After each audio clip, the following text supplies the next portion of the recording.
This actually is very difficult to understand knowledge that we know from Hades 1. There's some things and mechanics on Hades 1 that allows us to temper with this right in here. The same goes for Hades 2.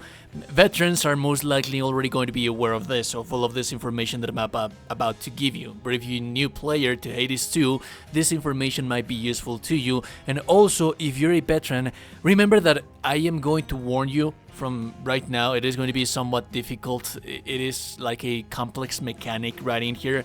If I miss something, you're a veteran and you want to add to the conversation for the new players to understand the Pool of Gods system, please be my guest. Leave a comment section down below if I left something that you think that it was important that I didn't address in this video. It is going to hugely help new players in this beautiful community for Hades games.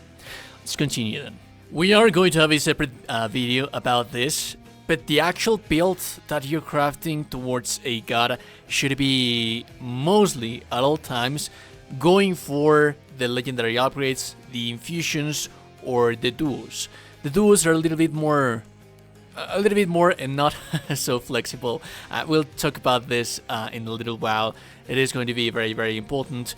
But for example, the legendary boons are very build defining, and you have requirements. Like for example, you have an offering requirement right in here, one of the following, and one of the following.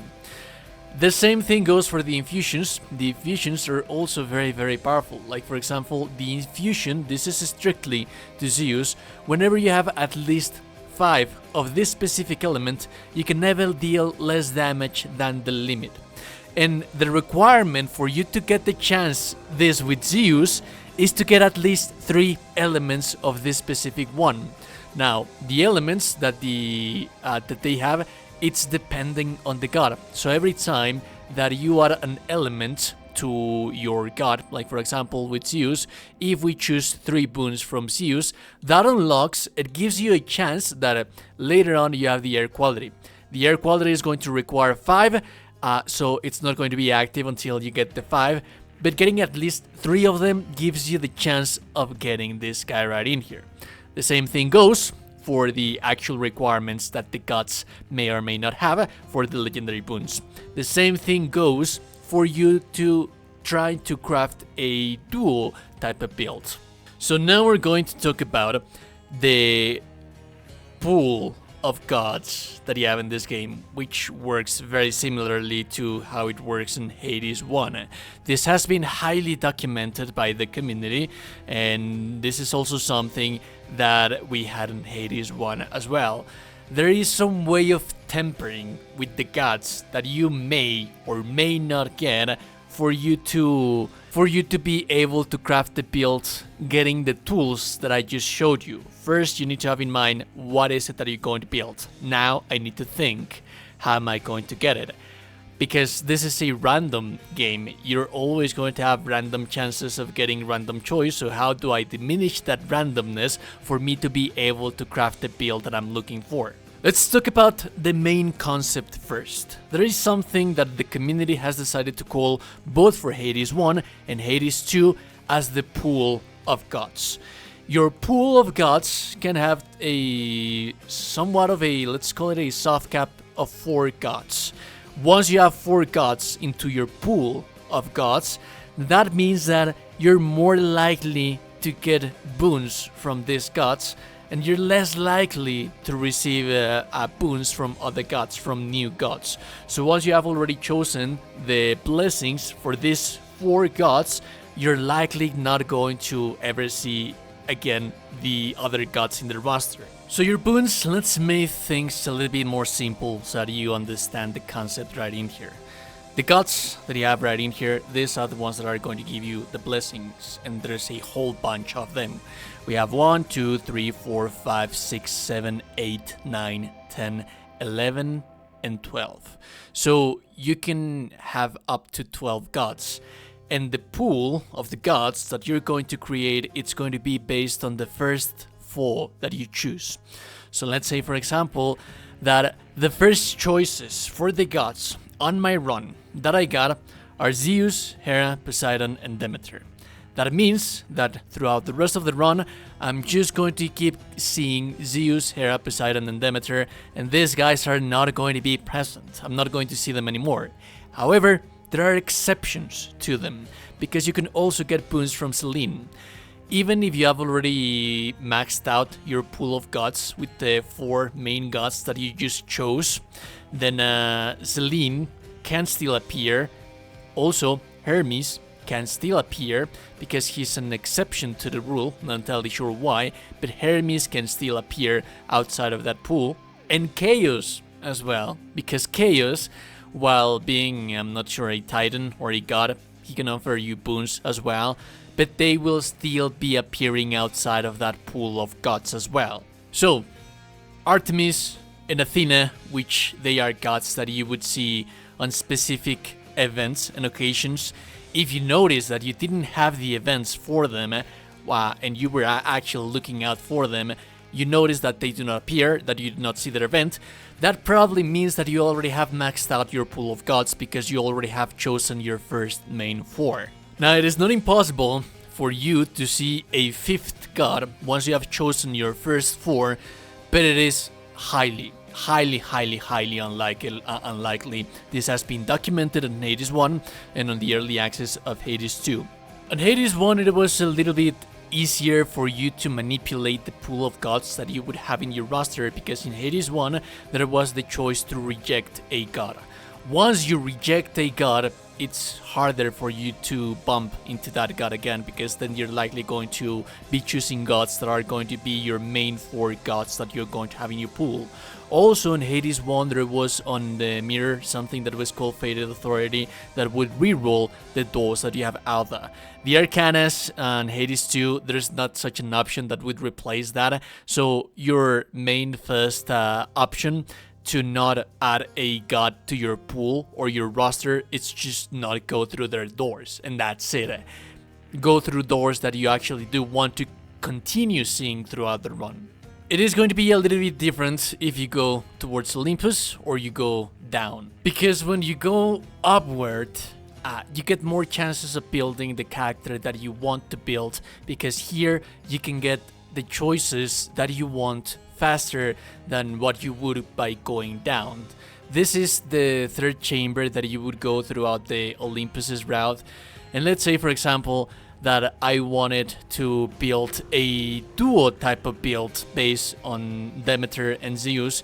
The only thing that I need to do is just choose those 2 options, and that will already add those gods to my pool, but I would still have 2 more slots of more gods that I could have.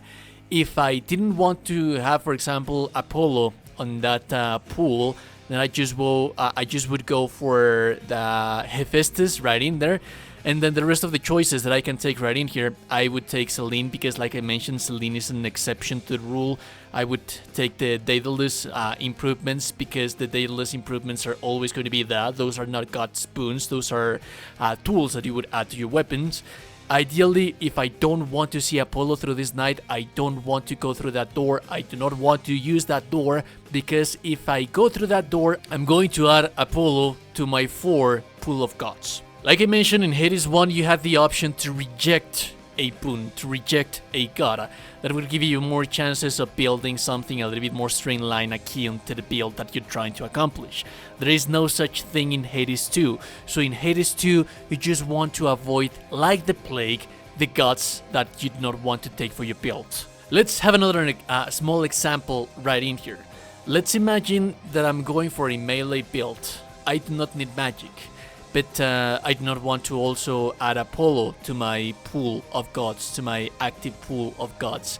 And if I had the choice, the way for me to reject Apollo, it would be by going through the magic route, even though that I do not need the magic, because this is just because I do not want to add Apollo to my pool of gods. And ideally, the most optimal, this is just my opinion, and this is actually biased, so you might decide to listen to this or not, but in my opinion, you just want to have 2 main gods that are going to be part of the build, and then the other 2 gods that you want to have are going to be utility gods. Amazing utility gods are, for example, Hephaestus. Hephaestus is always going to give you armor, and armor is always useful. So my advice is that you should always have Hephaestus on your pool of gods as a utility outside from the two main ones if you're trying to build a duo. And if you're not trying to build a duo, and just keep the main god on the pool of gods, and then had Hephaestus. And also I think that Poseidon is an amazing god for utility. He gives amazing stuff for utility, so I'd say that you should always have Poseidon as well as utility god.